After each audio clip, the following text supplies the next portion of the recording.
ಎಲ್ಲೋ ಹೇಗಿದ್ದೀರಾ ಎಲ್ರು ಆರಾಮಾಗಿದ್ದೀರಾ ಅನ್ಕೋತೀನಿ. ಇವಾಗಂತೂ ತುಂಬಾನೇ ಮಳೆ, ತುಂಬಾನೇ ಚಳಿ ಇದೆ. ಚಳಿ ಇರ್ಬೇಕಾದ್ರೆ ಮಧ್ಯಾಹ್ನ ಟೈಮ್ ಮುದ್ದೆಗೆ ಒಂದು ಖಡಕ್ ಆಗಿರೋ ಅಂತ ರೆಸಿಪಿನೇ ಮಾಡಬೇಕು ಅಂತ ನಾನು ಥಿಂಕ್ ಮಾಡಿದೆ. ಅದಕ್ಕೋಸ್ಕರ ಮಸಾಲ ರಾಗಿ ಮುದ್ದೆ ಅಂತ ಮಾಡಿದೆ. ಈ ಚಳಿಗೆ ಸೂಪರ್ ಆಗಿತ್ತು. ಅದು ಹೇಗಿತ್ತು ಮತ್ತೆ ನಾನು ಅದು ಹೇಗೆ ಮಾಡಿದೆ ಮಸಾಲೆ ರಾಗಿ ಮುದ್ದೆನ ಅಂತ ತೋರಿಸ್ಕೊಡ್ತೀನಿ. ದಯವಿಟ್ಟು ಸ್ಕಿಪ್ ಮಾಡದೆ ಕೊನೆವರೆಗೂ ನೋಡಿ, ತುಂಬಾ ಇಷ್ಟಪಡ್ತೀರಾ. ಮೊದಲಿಗೆ ನಾನು 2 ಈರುಳ್ಳಿ ತಗೊಂಡಿದ್ದೀನಿ, 10-15 ಕಾಳು ಮೆಣಸು, 4 ಬೆಳ್ಳುಳ್ಳಿ, 1/4 ಟೇಬಲ್ ಸ್ಪೂನ್ ನಾನು ಜೀರಿಗೆ ತಗೊಂಡಿದ್ದೀನಿ, ಕರಿಬೇವು, ಅರ್ಧ ಟೊಮೊಟೊ, ಕೊತ್ತಂಬರಿ. ಬೇವು ಬಂದು ಚಿಕ್ಕ ಚಿಕ್ಕದಾಗಿ ಕಟ್ ಮಾಡಿ ಇಟ್ಕೊಂಡಿದ್ದೀನಿ. ಅರ್ಧ ಟೊಮೊಟೊ ತಗೊಂಡಿದ್ದೀನಿ. ಟೊಮೊಟೊ ಜಾಸ್ತಿ ಯಾಕೆಂದ್ರೆ ಹುಣಸೆ ಹುಳಿ ಹಾಕ್ತೀನಿ, ಅದಕ್ಕೋಸ್ಕರ. ಇದನ್ನು ಅಷ್ಟೇ 1 ಟೇಬಲ್ ಸ್ಪೂನ್ ಹಾಕೋತೀನಿ ಹುಳಿನ. ಮತ್ತೆ ಅದ್ರ ಜೊತೆ 1 ಟೇಬಲ್ ಸ್ಪೂನ್ ಆಯಿಲು ಅಷ್ಟೇ, ಒಂದೇ 1 ಟೇಬಲ್ ಸ್ಪೂನ್. ಅದ್ರ ಜೊತೆ ತುಪ್ಪ ಬಂದು ಒಂದು 1/4 ಟೇಬಲ್ ಸ್ಪೂನ್ ಅಷ್ಟು ಹಾಕ್ತೀನಿ. ಇದನ್ನೆಲ್ಲ ಹಾಕೋಲ್ಲ, ಅದು ಬೌಲಲ್ಲಿ ಇತ್ತು ಅಂತ ತೋರಿಸ್ತಾ ಇರೋದು ಅಷ್ಟೇನೆ. ಇವಾಗ ಇದನ್ನ ಹೇಗ್ ಮಾಡ್ತೀನಿ ಅಂತ ತೋರಿಸ್ಕೊಡ್ತೀನಿ ಬನ್ನಿ. ಮೊದಲಿಗೆ ಇದನ್ನೆಲ್ಲ ಚಿಕ್ಕದಾಗಿ ಹೆಚ್ಚಿಟ್ಕೋಬೇಕು. ಈರುಳ್ಳಿ ಮತ್ತೆ ಟೊಮೊಟೊನ ಆದಷ್ಟು ತುಂಬಾ ಸಣ್ಣದಾಗಿ ಹೆಚ್ಚಿಟ್ಕೊಂಡ್ರೆ ಚೆನ್ನಾಗಿರುತ್ತೆ. ನಾನು ಇಷ್ಟು ವಿಡಿಯೋ ಮಾಡಿದ್ದೀನಿ, ಪರ್ಟಿಕ್ಯುಲರ್ ಆಗಿ ನನ್ನ ರೆಸಿಪಿನ ಮಾಡಿ ನೀವು ಮನೇಲಿ ಟ್ರೈ ಮಾಡಿಲೇಬೇಕು ಅಂತ ನಾನು ಹೇಳಿಲ್ಲ. ಬಟ್ ಇವತ್ತು ಹೇಳ್ತಿದ್ದೀನಿ, ಈ ರೆಸಿಪಿನ ದಯವಿಟ್ಟು ಟ್ರೈ ಮಾಡಿ. ಯಾಕೆ ಅಂದ್ರೆ ಫಸ್ಟ್ ಟೈಮ್ ತಿಂದಿದ್ದು ಮಧ್ಯಾಹ್ನ ತುಂಬಾ ಚಳಿ ಇತ್ತು. ಆ ಚಳಿಗೆ ಮುದ್ದೆ, ಚಟ್ನಿ, ತುಪ್ಪ ಅಂತೂ ಸೂಪರ್ ಆಗಿತ್ತು. ಶೀತ ನೆಗಡಿ ಇದ್ದಾಗ ನಾವು ರಸಂ ಮಾಡ್ಕೋತೀವಿ, ಮತ್ತೊಂದು ಮಾಡ್ತೀವಿ, ಈ ತರ ಎಲ್ಲ ರೆಮಿಡಿ ಮಾಡ್ಕೋತೀವಿ. ಬಟ್ ಮುದ್ದೆನ ಮಸಾಲೆ ಮುದ್ದೆ ತರ ಮಾಡ್ಕೊಂಡು ಒಳ್ಳೆ ಚಟ್ನಿ ಮಾಡ್ಕೊಂಡು ತಿಂದ್ರೆ ಅದ್ರ ಮುಂದೆ ಯಾವ ರಸಮು ಏನು ಬೇಕಾಗಲ್ಲ, ಅಷ್ಟು ಚೆನ್ನಾಗಿರುತ್ತೆ. ಅಲ್ಲಿಗೆ ನೋಡಿ ನಾನು ಆಯಿಲ್ ಹಾಕೊಂಡು ಈರುಳ್ಳಿ ಫ್ರೈ ಮಾಡ್ಕೊತಾ ಇದ್ದೀನಿ. ಈರುಳ್ಳಿ ಮತ್ತೆ ಬೆಳ್ಳುಳ್ಳಿ ಎಲ್ಲ ಚೆನ್ನಾಗಿ ಬ್ರೌನ್ ಕಲರ್ ಆಗೋ ಹಾಗೆ ಫ್ರೈ ಮಾಡ್ಕೋಬೇಕು. ನಾನಂತೂ ವಿಡಿಯೋ ಎಂಡ್ವರೆಗೂ ಹೇಳ್ತೀನಿ, ಮಾತ್ರ ದಯವಿಟ್ಟು ಈ ರೆಸಿಪಿ ಟ್ರೈ ಮಾಡಿ. ನೀವೇನು ಈ ರೀತಿ ಹೇಳ್ತಾರೆ, ಅಯ್ಯೋ ಕೊನೆವರೆಗೂ ನೋಡಬೇಕು ಆ ಥರ ಎಲ್ಲ ಅನ್ಕೋಬಹುದು. ತುಂಬಾನೇ ಚೆನ್ನಾಗಿತ್ತು. ಫಸ್ಟ್ ಟೈಮ್ ಅದು ರಸಂ ಥರ ಮಾಡಿ ಅದಕ್ಕೆ ರಾಗಿ ಹಿಟ್ಟಾಕಿ ಮಾಡಿದ್ದಂತೂ ಸಖತ್ತಾಗಿತ್ತು. ಮುದ್ದೆ ಮಾತ್ರ ತುಪ್ಪದ ಜೊತೆ ತಿಂದ್ರಂತೂ ಮಸ್ತಾಗಿತ್ತು. ದಯವಿಟ್ಟು ಪ್ಲೀಸ್ ಯಾರ್ಯಾರು ನನ್ನ ವಿಡಿಯೋ ನೋಡ್ತಾ ಇದ್ರೆ, ನಾನು ಕೊನೆವರೆಗೂ ಇದನ್ನು ಹೇಳ್ತಾನೆ ಇರ್ತೀನಿ, ದಯವಿಟ್ಟು ನೀವು ಟ್ರೈ ಮಾಡಿ ಮನೇಲಿ. ಮಧ್ಯಾಹ್ನ ಆದರೆ ಮಧ್ಯಾಹ್ನ ಟ್ರೈ ಮಾಡಿ, ನೈಟ್ ಆದರೆ ನೈಟ್ ಟ್ರೈ ಮಾಡಿ. 1 ಟೈಮ್ ಆದರೂ ಟ್ರೈ ಮಾಡಿ ಈ ಥರ ತಿನ್ನಿ ನೀವು ಒಂದ್ಸರಿನ, ಆವಾಗ ನಿಮಗೆ ಗೊತ್ತಾಗುತ್ತೆ.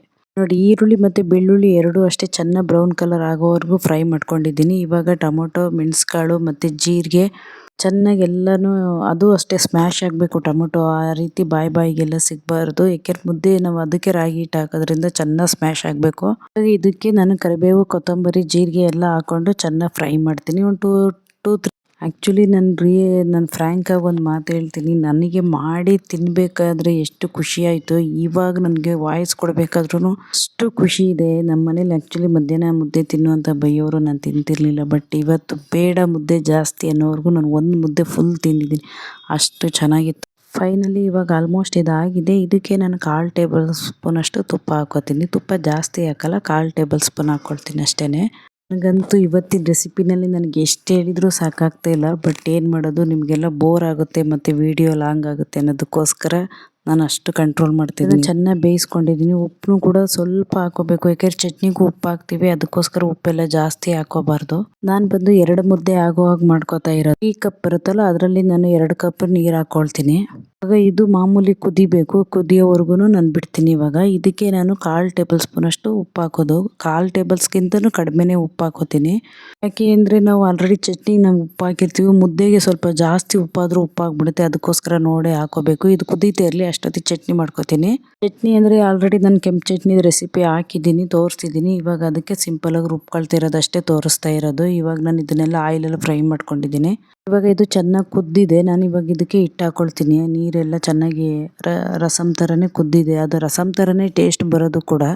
ನಾನು ಯಾವಾಗಲೂ ಹೇಳ್ತೀನಲ್ಲ, ಈ ಪಾತ್ರೆ ಮತ್ತು ನನಗೆ ಈ ಸ್ಪೂನು ಎರಡೂ ತುಂಬ ಇಷ್ಟ ಮುದ್ದೆ ಮಾಡೋದಕ್ಕೆ. ಆ್ಯಕ್ಚುಲಿ ನಾನು ಮುದ್ದೆ ತಿನ್ನಲ್ಲ, ಅಂದರೆ ಇಷ್ಟ ಆಗಲ್ಲ, ತಿನ್ನೋದೇ ಇಲ್ಲ ಅಂತಲ್ಲ, ಇಷ್ಟ ಆಗಲ್ಲ, ಸ್ವಲ್ಪ ತಿಂತೀನಿ ಅಷ್ಟೇ. ಬಟ್ ಇವತ್ತಂತೂ ನಾನು ಮಾಡಿ ನಾನೇ ತುಂಬ ಜಾಸ್ತಿ ತಿಂದಿದ್ದೀನಿ. ನಿಜವಾಗ್ಲೂ ನಾನು ಇದನ್ನು ಹೊಗಳಿಕೆಗಾಗಲಿ ಮತ್ತೊಂದಕ್ಕಾಗಲಿ ಹೇಳ್ತಲ್ಲ, ತುಂಬಾ ಚೆನ್ನಾಗಿತ್ತು. ಯಾರಿಗಾದ್ರೂ ಮನೇಲಿ ಈಗ ಜ್ವರ ಬಂದಿರುತ್ತೆ, ಬಾಯೆಲ್ಲ ಕೆಟ್ಟಿರುತ್ತೆ ನೋಡಿ, ಆವಾಗ ಈ ರೀತಿ ಮುದ್ದೆ ಮಾಡಿಕೊಟ್ರೆ ಅಂತೂ ತುಂಬ ಒಳ್ಳೆಯದು, ತುಂಬಾ ಚೆನ್ನಾಗಿರುತ್ತೆ, ಆರೋಗ್ಯಕ್ಕೂ ತುಂಬಾ ಚೆನ್ನಾಗಿ ಒಳ್ಳೆಯದು. ನೀವೇನು ಸಾಂಬಾರು ಮಾಡ್ತೀರಾ ಅದ್ರ ಜೊತೆ ಈ ರೀತಿ ಮುದ್ದೆ ಮಾಡ್ಕೊಂಡ್ರೆ ತುಂಬ ಚೆನ್ನಾಗಿರುತ್ತೆ. ನಾನು ಫ್ರ್ಯಾಂಕಾಗಿ ಹೇಳ್ಬೇಕಾದ್ರೆ ನನಗೆ ಮುದ್ದೆ ಮಾಡ್ಬೇಕಾದ್ರೆ ಅಷ್ಟು ಖುಷಿ ಆಯ್ತಾಯಿತ್ತು ಮಾತ್ರ, ತುಂಬಾನು ಅಷ್ಟು ಚೆನ್ನಾಗಿ ಬರ್ತಾಯಿತ್ತು. ದಯವಿಟ್ಟು ಮತ್ತೊಮ್ಮೆ ಹೇಳ್ತಿದ್ದೀನಿ, ಪ್ಲೀಸ್ ನೀವು ಒಂದ್ಸರಿ ಯಾರ್ಯಾರು ನನ್ನ ವಿಡಿಯೋ ನೋಡ್ತಾ ಇದ್ದೀರಾ, ಯಾರಿಗೆ ಮುದ್ದೆ ಮಾಡೋಕ್ಕೆ ಬರುತ್ತೆ ಪರ್ಟಿಕ್ಯುಲರ್ ಆಗಿ ದಯವಿಟ್ಟು ಟ್ರೈ ಮಾಡಿ, ತುಂಬ ಚೆನ್ನಾಗಿರುತ್ತೆ. ಹಾಗೆ ಅಬ್ಸರ್ವ್ ಮಾಡಿ, ನಾನು ಮುದ್ದೆ ಕಟ್ಟಬೇಕಾದ್ರೂ ಕೂಡ ಮಸಾಲೆ ಏನು ನನಗೆ ಸಿಗಲ್ಲ. ಅದು ಯಾಕೆಂದ್ರೆ ಎಲ್ಲ ಚೆನ್ನಾಗಿ ಸ್ಮ್ಯಾಶ್ ಆಗಿತ್ತು. ಈ ರೀತಿ ಫೈನಲಿ ಇವಾಗ ಮುದ್ದೆನೂ ರೆಡಿ ಇದೆ. ಆ ಸೈಡ್ ಚಟ್ನಿ ಕೂಡ ಕೂಡ ರೆಡಿ ಇದೆ. ಬಿಸಿ ಬಿಸಿ ಮುದ್ದೆಗೂ ಚಟ್ನಿಗೂ ಸೂಪರ್ ಆಗಿತ್ತು ಮಾತ್ರ. ಅದರಲ್ಲಿ ಈ ಪಾತ್ರೆಯಲ್ಲಿ ಮಾಡಿದ್ರೆ ಅಂತೂ ಸಿಕ್ಕಾಪಟ್ಟೆ ಖುಷಿ ನನಗೆ. ಮುದ್ದೆ ಸ್ವಲ್ಪನೂ ತಳ ಹಿಡಿಯೋದು ಆ ರೀತಿ ಎಲ್ಲ ಆಗೋದೇ ಇಲ್ಲ. ದಯವಿಟ್ಟು ಯಾರ್ಯಾರು ನನ್ನ ವಿಡಿಯೋ ನೋಡ್ತಿರೋ ಪ್ಲೀಸ್ ಇದನ್ನು ಮಾತ್ರ ನೀವು ಮಾಡ್ಕೊಂಡು ತಿನ್ನಲೇಬೇಕು. ಫೈನಲಿ ಚಟ್ನಿ ಜೊತೆ ಮುದ್ದೆ ರೆಡಿಯಾಗಿದೆ. ಇಷ್ಟು ದಪ್ಪ ಮುದ್ದೆ ನಾನು ತಿಂದೇ ಇರಲಿಲ್ಲ. ಫಸ್ಟ್ ಟೈಮು ನಾನು ಇಷ್ಟು ದಪ್ಪ ಮುದ್ದೆ ತಿಂತಿರೋದು. ಒಂದು ಹೊಸ ರೆಸಿಪಿ ಅಂತ ನಾನು ಟ್ರೈ ಮಾಡಿದ್ದೀನಿ. ದಯವಿಟ್ಟು ನೀವು ಟ್ರೈ ಮಾಡಿ. Thank you for watching.